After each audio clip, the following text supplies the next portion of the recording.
어느 회사든지 어떤 단체든지 일을 계획하고 예산을 세우는 그런 사람들이 있다면 그 계획에다가 승인을 해주는 결제를 해주는 사람들이 있습니다. 그러니까 실무진들이 그 일을 계획하고 세우지만 최종적으로 승인해 주시는 분들이 승인을 안 해준다면 그 계획은 이루어갈 수가 없는 것입니다.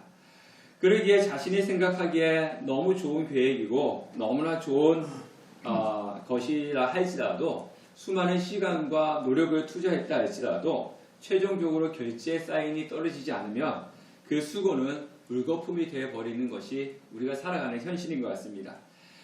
교회도 그렇고요. 나라도 그렇지 않습니까? 매년 연말에 이 정부가 세운 예산안을 국회에서 통과시켜야 되는데 그래서 국회가 통과가 돼야지 그 예산안이 집행이 되는 것이지 국회에서 통과가 되지 않으면 아무리 예산을 잘 세웠다 할지라도 그것은 이루어 실행시킬 수가 없는 것입니다.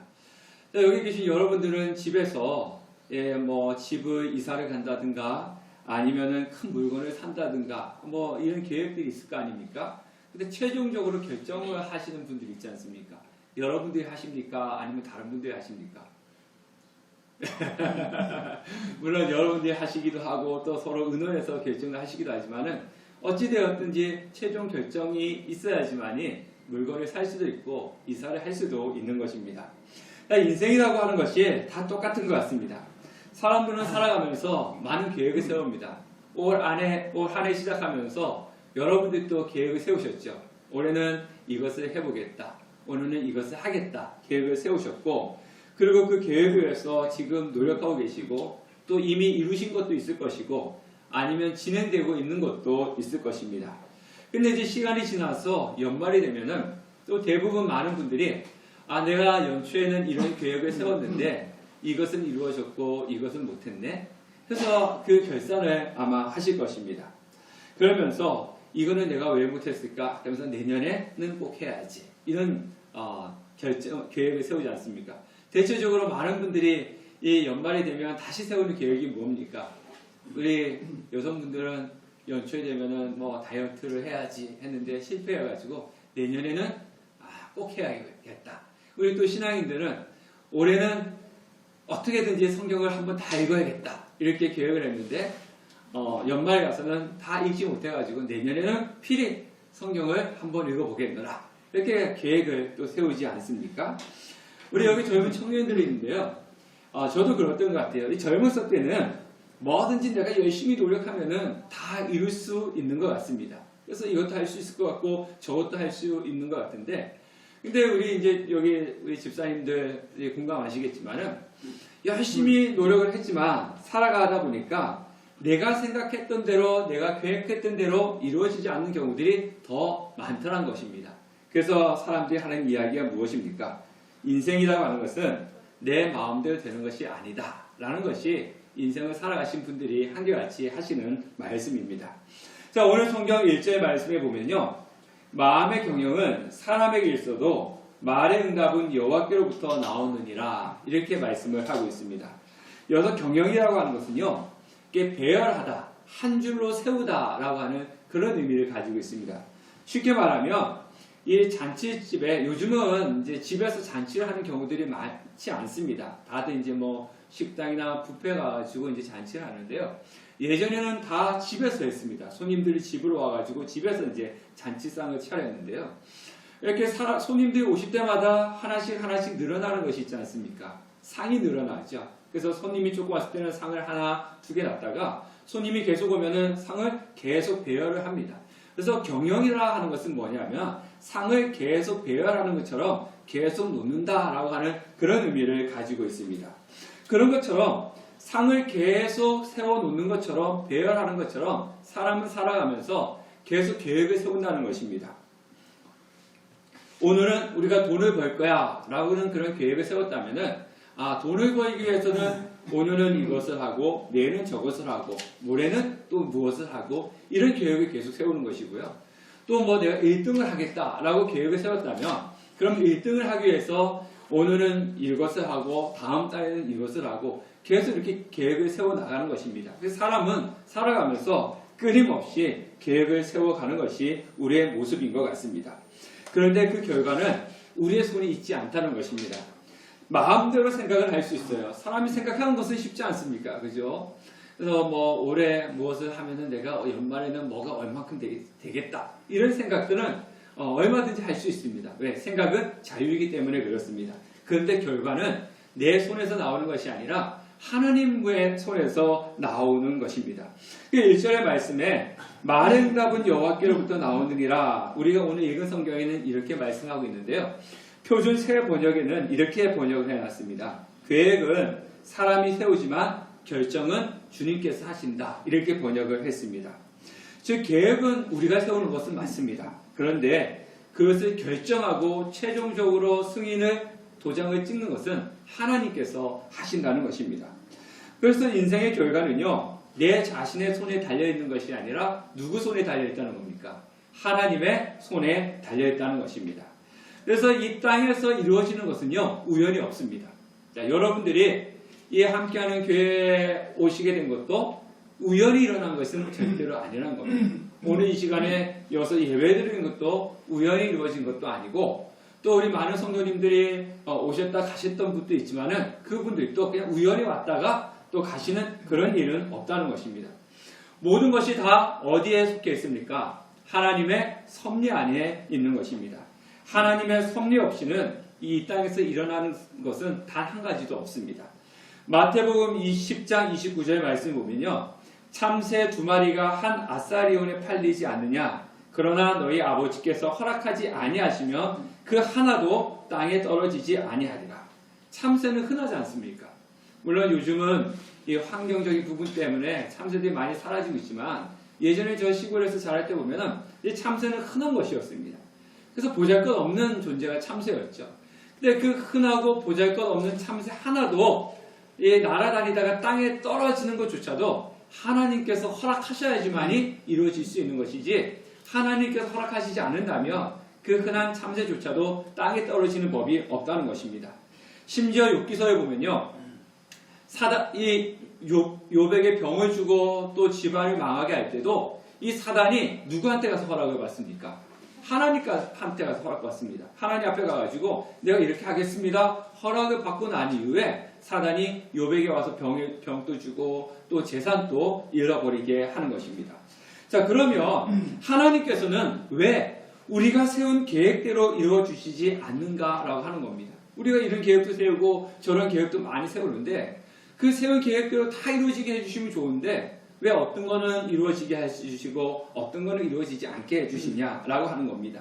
자, 2절 말씀해 보면요. 2절을 다 같이 한번 읽어보겠습니다. 시작. 사람의 행위가 자기 보기에는 모두 깨끗하여도 여호와는 심령을 감찰하시느니라.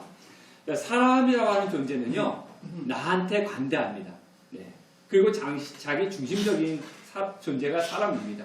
요즘은 그 시대 조류가 포스트 모더니즘이라고 하지 않습니까? 이게 뭐냐면요, 나에게 기쁨이 되고 나에게 유익이 되는 것이라면 올바른 것이다. 근데 나에게 아픔을 주고 나한테 좋지 않은 것이라면 잘못된 것이다 라고 생각을 하는 겁니다. 그러니까 내가 잘못을 저지러도 나한테 유익이 되고 이익이 되면 이것이 어떻다는 거예요? 괜찮은 거라는 겁니다. 근데 저것이 옳은 것이라 할지라도 나한테 아픔을 주고 나한테 피해를 준다면 그것은 잘못됐다는 거죠. 그러다 보니까 사람들은요, 내가 잘못해놓고도 변명거리를 만들어 놓고 그것을 자꾸 정당화 시키려고 합니다. 근데 다른 사람한테는 어떻습니까? 다른 사람이 뭐 실수를 하나 한다든가 잘못을 하면은 그것을 어떻게든지 다 집어내가지고 뭐 크게 부각시켜가지고 이것이 잘못됐고 이것은 이렇게 하면 안 되고 이렇게 지적을 하지만 내가 한 것에 대해서는 그럴 수도 있지 이러면서 그냥 넘어가는 것이 사람이라고 하는 것입니다. 그래서 흔히 요즘 말로 뭐라 그럽니까? 내로남불이라고 그러지 않습니까? 내가 하는 거는 괜찮고 남이 하면은 안 돼. 이렇게 이야기하는 거지 않습니까? 실제로 있었던 그 실화를 바탕으로 한 영화인데요. 아마 우리나라 70년대 배경인 것 같습니다. 우리나라 70년대 흔들었던 마야왕이라고 하는 영화, 여러분들도 보셨을 것입니다. 이 마야왕이라고 하는 영화에 보면요, 그 주인공이 이런 대사를 합니다. 애국이라고 하는 것이 별건가? 일본에 이 마약을 팔면 그게 바로 애국이지. 이런 대사를 합니다. 지금 무슨 얘기입니까? 원수 같은 일본 나라에 마약을 팔아서 그들이 망하고 그 대신에 우리는 돈을 버니까 이득이 되는 거 아니냐. 그러니까 이것이 바로 애국이다. 이렇게 이야기한 것을 들었습니다. 나의 이익을 위해서 남에게는 뭐가 있어도 괜찮다는 겁니까? 나의 이익을 위해서라면 다른 사람에게는 해가 돼도 괜찮다라고 하는 것이 사람이라고 하는 것입니다. 자기 행위를 어디에서 판단하는 겁니까? 내 기준에서. 내 기준을 판단하니까 내가 하는 것은 다 괜찮은 거고 내가 잘못한 거는 다 사연이 있는 거고 그렇지만 다른 사람이 하는 거는 그거는 있을 수 없는 일이다. 이렇게 판단을 하는 것입니다. 제가 지난 주에도 말씀드렸듯이 다른 사람이 거짓말을 하는 것은 나쁜 것이고 내가 거짓말하는 것은 사정이 있기 때문에 하기 때문에 선한 거짓말이다. 이런 논리가 나오는 것입니다. 하지만 창세기 2장 5절을 보면요. 하나님께서 뭐라고 말씀하고 계시냐면요. 여호와께서 사람의 죄악이 세상에 가득함과 그의 마음으로 생각하는 모든 계획이 항상 악할 뿐임을 보시고 사람을 보고 하나님께서 하신 말씀이 뭡니까? 사람이 하는 생각과 사람이 하는 계획이 항상 어떻다고요? 악하다 이렇게 이야기합니다. 근데 여기서 악하다라고 하는 것은요. 우리가 생각하는 것이 어떻게 하면 죄를 지을까? 어떻게 하면은 사기를 칠까? 이 죄를 지려고 생각하기 때문에 항상 악하다 이렇게 이야기하는 것은 아닙니다. 여러분들 저도 그렇지만 여러분들 눈뜨고 일어나면서 어떻게 하면 죄를 지을까 이렇게 생각하면서 하루를 보내십니까? 아니잖아요, 그죠? 그렇게 하지 않습니다. 근데 성경에서 항상 악하다라고 하는 것은 무엇이냐면요, 우리가 세우는 모든 계획들이 내 자신을 위해서 자기 중심으로 이루어지고 있기 때문에 악하다라고 그렇게 말씀을 하는 겁니다. 그래서 내 자신을 볼 때는 깨끗해 보이는 겁니다. 상황이 이래서 이렇게 됐고 나한테 유익이 되니까 괜찮아 이렇게 깨끗해 보이지만 하나님은 무엇을 살피신다고요? 우리의 심령, 마음을 살피신다라고 말씀을 하고 있습니다. 그래서 우리가 계획하는 동기가 좋은 것인지 나쁜 것인지 그것을 하나님께서는 물으신다라고 하는 겁니다. 사람은 동기도 중요하고 과정도 중요하고 결과도 중요한데요. 대체적으로 동기와 과정과 결과 중에서 어떤 것을 더 중시 여깁니까? 결과를 더 중시 여기죠. 그래서 시험을 볼 때도요. 합격했느냐 떨어졌느냐 이것이 중요하지 과정에서 어떻게 시험을 준비했고 그 시험 치는 과정에서 어떻게 했느냐 그것은 두 번째입니다. 합격했느냐 붙었느냐 그게 물건도 마찬가지지 않습니까? 이 손님이 오면은 어떻게 그 손님을 현혹해가지고 이 상품을 과대 이렇게 이야기해가지고 파느냐 못 파느냐 이것이 중요하지. 요거는 좋은데 요거는 단점이 있어요. 이 하초가 있는데 이 하초는요 지금 보기 이렇게 한데 뒤에 뿌리는 조금 썩었어요. 이렇게 하면서 물건을 파시는 분은 없습니다. 뿌리가 썩었으면 그건 이야기하지 않습니다. 좋은 것만 이야기해서 물건을 파는 거지 않습니까? 그래서 결과가 중요하다는 거죠. 사람에게는. 그래서 과정 중에서 오류가 발견됐다 할지라도 그것은 중요하지 않습니다. 근데 하나님은요, 결과도 중요하지만 무엇도 중요하게 보시냐면요, 시작이 어떻게 시작을 했느냐, 이것을 중요하게 여기신다는 겁니다. 그래서 우리가 세운 계획이 욕심에 의해서 시작을 했느냐, 아니면 하나님을 기쁘시게 하기 위해서 이것이 시작되었느냐, 이것을 하나님께서 더 중요하게 보고 계신다는 겁니다. 그래서 하나님은 우리의 중심을 보시기 때문에 이것이 선으로부터 시작을 했느냐, 이것이 악으로부터 시작을 했느냐, 하나님을 위해서 시작을 했느냐, 내 욕심을 위해서 시작을 했느냐 정확하게 알고 계시기 때문에 하나님께서는 이루시기도 하시고 안 이루어지게도 하시는 것입니다. 우리는 우리의 계획들이 모두 이루어지지 않은 것에 대해서 오히려 감사해야 됩니다. 이렇게 얘기하니까 여러분들 저게 무슨 말이야? 우리가 이 계획도 세우고 이 계획도 세우고 이 계획도 세웠으면은 이 세운 계획들이 다 이루어지는 것이 하나님께 감사해야지 세운 계획들이 이루어지지 않은 것을 어떻게 하나님께 감사할 수 있느냐라고 이렇게 생각을 할 수 있습니다. 그런데요, 우리가 세운 계획들이 다 이루어진다면 어떻게 됐을까요? 더 큰 일이 이루어집니다. 왜냐하면 다들 남은 생각 하나 하지 않고 나를 위해서만 생각하기 때문에 그것이 이루어진다면 이 땅은 혼란해질 수밖에 없는 것입니다. 자, 잠언서 16장 25절을 보면요. 어떤 길은 사람의 보기에는 바르나 필경은 사망의 길이니라. 자, 인간들이 세운 계획이 다 이루어졌다면 이 세상은 어떻게 되었겠습니까? 아마 멸망해버리고 말았을 겁니다. 자, 6.25 전쟁 때요. 제가 이제 역사에 관심이 많아서 역사 TV 프로그램을 보다 보니까 우리나라 6.25 전쟁 때 우리나라의 핵폭탄을 터뜨릴 계획이 4번이나 있었대요. 들어보셨습니까? 네, 처음이시죠. 저도 처음 보고 깜짝 놀랐습니다. 6.25 전쟁 당시에 핵폭탄을 터뜨리려고 4번씩이나 계획했고요. 정확한 지점까지, 정확한 날짜까지도 세워놨고 심지어는 그 폭격기가 대기까지 하고 있었다. 그런 역사 TV에서 나오는 것을 보았습니다. 만약 폭탄이 던져졌었다면 저와 여러분은 이 자리에 없는 겁니다. 예, 우리나라가 지금만큼 이렇게 성장하기도 힘들었을 것입니다. 모든 인류 역사가 그렇지 않습니까? 이런 일들이 한두 번 있었겠습니까? 그래서 사람이 계획했던 대로 다 이루어졌다면 인류는 멸망하고 말았을 것입니다. 필드에서 경기를 뛰는 선수들은요, 팀을 위해서도 뛰지만 누구를 위해서 뜁니까?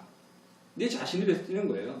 축구 선수가 내가 가서 골을 많이 넣으면 내 몸값이 올라가기 때문에 자기 자신을 위해서 뛰는 거지만 감독은 팀을 위해서 하는 겁니다. 그래서 모든 선수들이 난 이걸 하고 싶습니다. 난 여기서 이렇게 뛰고 싶습니다. 다 요구를 하겠죠. 근데 그 요구를 다 들어준다면 그 팀은 승리할 수가 없는 것입니다. 자, 7절 말씀 보면요. 사람의 행위가 여호와를 기쁘시게 하면 그 사람의 원수라도 그와 더불어 화목하게 하시느니라. 자, 예수님께서 우리에게 가르쳐 주신 말씀들이 참 많습니다. 그런데 그 말씀들 중에서 원수를 내 몸과 같이 사랑하라 라고 이렇게 예수님께서 가르쳐 주셨는데요. 이 가장 사람이 힘들고 어려운 것, 예수님께서 가르쳐 주신 것 중에서 가장 지키기 힘들고 어려운 것이 무엇이냐면요. 원수를 내 몸같이 사랑하는 것입니다. 자, 오죽하면요. 그 오경에는 이런 이야기를 했겠습니까? 자, 오경에 보면요.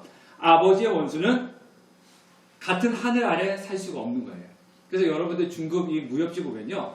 계속 보복을 하지 않습니까? 왜?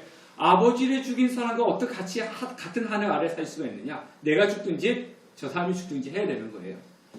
그 다음에 오경에 보면요. 형제의 원수는 죽이려는 병기를 도로 거두지 않는다. 예. 형제의 원수에 대해서 죽이려고 했던 병거는 거두지 않는다. 그 친구의 원수는 나라를 같이 하여 살지 않는다. 이것이 오경에 나오고 있는 이야기입니다. 그만큼 뭡니까? 원수를 사랑하고 원수를 용서하는 것은 힘들고 어렵다는 거죠. 근데 예수님께서 우리에게 그것을 말씀을 하셨습니다. 그런데 오늘 성경에 보면 7절 말씀 보면 하나님을 기쁘시게 하고 하나님의 중심으로 살면 하나님께서 나머지 일들을 처리해 주시는데 어떤 원수라도 화목하게 해주신다 이렇게 말씀하고 있습니다. 근데 이 말씀은요 원수하고 화목하게 해주신다라는 그런 말씀이 아니라 원수하고 화목해지는 것은 힘들고 어려운 거예요. 인간이 살아가면서 불가능한 거예요. 여러분들 원수는 없으시죠? 있으신가요? 있으시면 그 원수를 생각이 나면은 뭐가 자연히 따라옵니까? 분노가 따라오죠. 예. 그 원수를 생각하면서 사랑해야지, 사랑스럽다 이렇게 하는 사람은 거의 없을 겁니다. 저도 마찬가지예요. 그렇게 생각이 안 납니다. 원수를 생각하면 따라오는 것이 분노가 쫓아옵니다. 예. 그러면서 그 분노가 또 더 커지면은 보복이도 하고 싶은 그런 마음이 따라오는 것이 사람의 모습이죠. 그러니까 거의 불가능하다는 겁니다. 그런데 하나님을 기쁘시게 하면은 이런 불가능한 일을 하나님께서 어떻게 해주신다는 겁니까? 가능하게 해주신다는 겁니다. 우리의 삶 가운데서 원수와 화목하는 것처럼 정말 우리 삶 가운데서 불가능해 보이는 일들이 얼마나 많이 있습니까? 그것을 하나님께서 이루어 주신다는 것입니다. 자, 6절 말씀해 보면요. 그러면 원수와 화목하게 하시는 일을 할 정도로 하나님을 기쁘시게 하는 것이 무엇인가? 자, 6절 말씀 한번 읽어보겠습니다. 시작. 인자와 진리로 인하여 죄악이 속하게 되고 여호와를 경외함으로 말미암아 악에서 떠나게 되느니라. 인자와 진리가 나오는데요. 여기서 인자는 다른 사람을 긍휼히 여기는 겁니다. 그리고 진리라고 하는 것은요. 다른 사람들을 진실되게 대하는 것입니다. 그러면 이 인자와 진리로 다른 사람을 긍휼히 여기고 다른 사람에게 진실되게 대하기 위해서는 필요한 것이 있어요. 그것이 무엇이냐면 다른 사람에 대한 사랑입니다. 사랑. 사랑이 없이는 다른 사람을 긍휼히 여길 수도 없고 다른 사람에게 진실되게 대할 수도 없는 것입니다. 그러면 우리가 하나님을 믿는다, 하나님께 은혜를 받았다라고 할 때 우리가 그것을 뭘로 통해서 알 수 있습니까? 여러분들 교회 다닌다고 해가지고 다 하나님 믿는 거 아닙니다. 그냥 교회 다니시는 분들 많습니다. 우리나라 이제 5월달에 석가탄신일이 있었잖아요. 우리나라 이렇게 조사를 하면은 우리나라에서 종교인 중에서 가장 많은 종교가 뭐냐면 불교입니다. 근데 불교는요, 우리는 이제 매주 와서 이제 예배 드리고 또 어떤 분들은 또 새벽에 매일 같이 와서 기도도 하고 그러지만 불교는요, 그냥 석가탄신일에 한 번 자기가 절에 가면은 자기는 뭐가 되는 거예요? 불교, 자기 종교는 불교다. 이렇게 이야기합니다. 그것처럼 기독교인들도요, 주일에 교회 한 번 가면 나는 기독교인이다. 하나님과 상관없이. 이런 사람들 되게 많이 있습니다.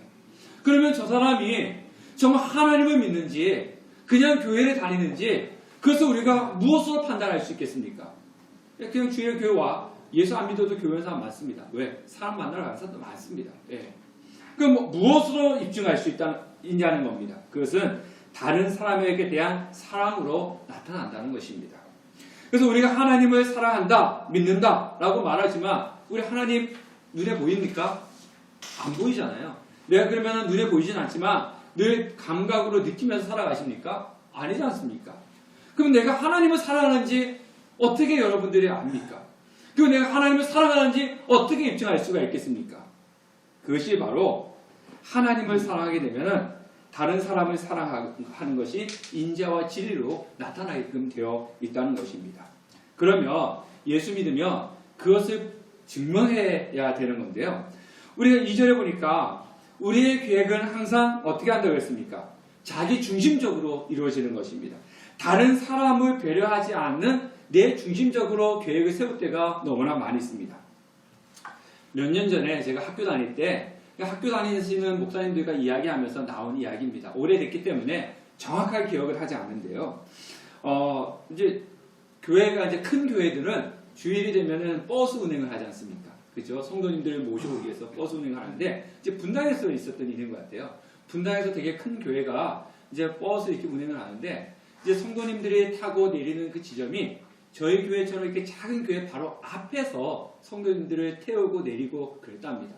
근데 작은 교회가 좀 그것 때문에 영향을 좀 받았던 것 같아요. 큰 버스가 서 있으니까, 대형 교회 버스가 서 있으니까 자기 교회는 또 가려지기도 하고 전도도 좀 지장이 되고 그랬던 것 같아요. 그래서 이 작은 교회가 큰 교회한테 이 위치를 좀 바꿔줬으면 좋겠다. 여기 있으니까 우리 교회한테 좀 어렵다. 아마 그렇게 건의를 했던 것 같아요. 그러면 우리 같으면 어떻게 했겠습니까? 바꿔줄 수 있는 거죠. 근데 그 교회는 거절했다는 거예요. 자신의 교회를 위해서는 그곳에 버스를 세워서 성도님을 태우는 것이 자신들에게 이익은 있는 것은 맞습니다. 그런데 그 행위가 깨끗하게 보일 수 있는 거예요. 자기 중심에서는. 왜? 여기서 우리 성도님들 많이 타니까 많이 오셔서 우리 교회가 채워지니까 좋은 거다. 우리에게 이득이다. 깨끗하게 보이는 거죠. 그런데 인자와 진리, 즉 사랑을 보여줘야 되는 그 계획과 경영에서는 아니었다는 것입니다. 하나님은 바로 그걸 보신다는 겁니다. 우리가 계획을 세우고 경영을 하여 나갈 때 이와 같은 고민을 하셔야 된다는 겁니다. 내가 사랑을 보여주면서 나의 이익에 지장이 있고 손해가 있는 경우에는 어떻게 해야 하는가? 이런 고민을 하셔야 된다는 거죠. 그래서 3절과 9절 말씀 보면요. 너의 행사를 여호와께 맡기라. 그리하면 내가 경영하는 것이 이루어지리라. 사람이 마음으로 자기의 길을 계획할지라도 그의 걸음을 인도하신 이는 여호와시니라. 여기서 맡긴다라고 하는 것은 옮기다, 굴려보낸다 라고 하는 뜻입니다. 그러니까 너의 행사를 여호와께 맡긴다 라고 하는 것은 내가 이미 굴려보냈기 때문에 거기에 대해서는 내가 무엇인가 할 수 있는 것이 없다는 겁니다. 하나님께로 굴려보냈다는 겁니다. 그래서 그것은 이미 맡은 자의 주관에 있는 것이지 내 손에 있지 않다는 겁니다. 쉽게 예를 들면 이런 겁니다. 펀드 매니저라고 하는 직업을 갖고 있는 사람들이 있습니다. 이 사람들 하는 일이 뭡니까? 돈 많은 사람들 돈을 그 사람들이 투자를 하면 이제 그 사람들이 뭐 전문적인 지식도 없고 그러니까 어디에 투자해서 이익을 내는지 모르니까 이 사람한테 돈을 맡기는 거예요. 그러면 이 사람은 그 고객이 맡긴 돈을 가지고 여기에도 투자하고 저기에도 투자해가지고 수익을 창출하는 사람들이 펀드 매니저지 않습니까? 그러면 제가 돈이 있어가지고 이 펀드 매니저한테 돈을 맡겼어요. 그러면 제가 이 돈을 가지고 여기 투자해주세요. 이거 돈을 가지고 여기 투자해주세요. 이렇게 하는 것이 아니지 않습니까? 그냥 맡기는 거예요. 그러면 그 사람은 그 돈을 가지고 여기에 투자하고 여기에 투자하고 이제 내 손에서 떠난 거죠. 그 사람이 그것을 가지고 어떻게든지 수익을 내는 것입니다. 여기서 맡기다라고 하는 것은 바로 그런 것입니다. 하나님께 맡겼기 때문에 그 결과는 누구 손에 있다는 겁니까? 하나님 손에 있다는 거죠. 하나님 손에. 하나님께 맡긴다는 것입니다. 이것이 바로 신앙의 모습이라고 하는 겁니다. 그런데 내가 계획하고 하나님께 맡겼는데 내가 계획하고 내가 기대하는 대로 이루어지지 않았다 할지라도 우리는 무엇을 해야 되냐? 그것을 받아들여야 된다는 겁니다. 자, 나의 이익을 위해서 무엇인가 해야 되는데 다른 사람에 대한 그 생각을 하고 사랑을 그걸 가지고 계획하고 경영하려고 하다 보니까 불안감이 생기는 거죠. 내가 저 사람을 생각하면서 이렇게 계획을 세웠을 때 나한테 손해가 있으면 어떻게 하지? 불안한 거죠. 염려가 되는 거지 않습니까? 그죠? 그 불안하고 걱정되는 것들을 다 하나님께 맡겨버리는 것입니다. 그러면 하나님께서 내 대신에 그 계획을 경영해 주시는 것입니다. 근데 우리가 여기서 명심해야 될 것은 뭐냐면요. 내가 하나님께 맡겼는데 하나님께서 내가 원하는 대로 결과물을 내놓지 않는 경우들이 있습니다. 분명히 나는 하나님께 맡기면서 나는 이런 결과물이 나왔으면 좋겠다라고 생각하는데 하나님은 엉뚱하게 이런 결과물을 우리에게 주실 때가 있습니다. 그러면 어떻습니까? 좀 서운하죠. 서운하죠. 그리고 때로는 원망도 생기는 겁니다. 그리고 때로는 심지어 상처받아가지고 교회를 떠나고 하나님을 떠나는 그런 사람들도 있죠. 자, 제 계획은 어떻겠습니까? 오늘 우리 멀리서 오신 분들이 있어서 좀 자리가 있고 좀 채워졌고 또 오늘 안 오신 분들도 있는데 여기에 그냥 우리가 많은 성도님들이 오시고 그래서 또 교회가 더 넓혀지고 그런 것이 저희 계획이지 않습니까? 그래서 제 계획이라면 벌써 우리는 큰 건물을 교회를 지었어야 되는 거예요. 제 계획이라면. 그런데 이 계획, 제가 세운 계획은 이건데 하나님은 계획만 세웠겠습니까? 제가 전도도 하고 기도도 하고 그런데 하나님은 제가 세운 계획대로가 아니라 지금 다른 계획, 다른 모습으로 우리에게 보여주는 거지 않습니까? 때로는 막 그럽니다. 하나님 이게 뭡니까? 제가 계속 할까요 말까요? 때로는 막 협박도 하기도 하고 서운하기도 하고요. 그죠? 서운합니다. 하나님. 누구 교회는 어땠다던데 왜 우리는 이렇습니까? 이런 기도를 제가 하거든요. 서운하기도 하고요. 그 다음에 때로는 원망스럽기도 하고 그런 마음이 들죠. 여러분도 마찬가지일 거예요. 하나님께 맡겠다고 기도했는데 내가 바란 건 이건데 하나님께서 전혀 다른 것을 주셨을 때 서운하고 원망합니다. 원망이 생깁니다. 근데 신앙을 갖고 있는 사람들은 어떻게 해야 되느냐? 하나님께서 나에게 주신 그 결과물에 감사하고 받아들일 수 있는 그 자세가 되어 있어야 된다는 겁니다. 자, 8절 말씀을 보면요. 적은 소득이 공의를 겸하면 많은 소득이 불의를 겸한 것보다 나으니라. 자, 우리가 원하는 건 뭡니까? 적은 소득이에요? 많은 소득이에요? 네? 다 똑같으면서 이렇게 그죠? 많은 소득이죠. 많은 소득. 적은 소득 원하는 사람이 어디 있겠습니까? 많은 소득을 원하죠. 근데 하나님께 하실 말씀은 뭐냐면 적은 소득이라도 공의를 겸하는 것이 우리에게 더 윤택한 것이기 때문에 때로는 내가 원하는 것과 하나님이 주시는 것이 다를 수 있다는 겁니다. 우리는 무조건 결과이기 때문에 많은 소득만 있으면 된다. 근데 하나님은 적은 소득이라 할지라도 거기에 공의를 겸하는 것이 누구에게 더 나은 것이냐? 나에게 결론적으로 나은 것이기 때문에 우리가 바라는 것과는 다르게 적은 것을 줄 수도 있다는 것입니다. 근데 결과적으로 뭡니까? 내가 바라는 많은 것을 주지 않고 적은 것을 준다 할지라도 결국은 뭐냐? 나에게 더 좋은 것을 주시는 분이 누구시냐? 하나님이시라는 겁니다. 근데 우리는 그 먼 것을 보지 못하고 당장 내 손에 주어진 것만 보기 때문에 적은 소득이 오면은 서운하기도 하고 원망스럽기도 한 겁니다.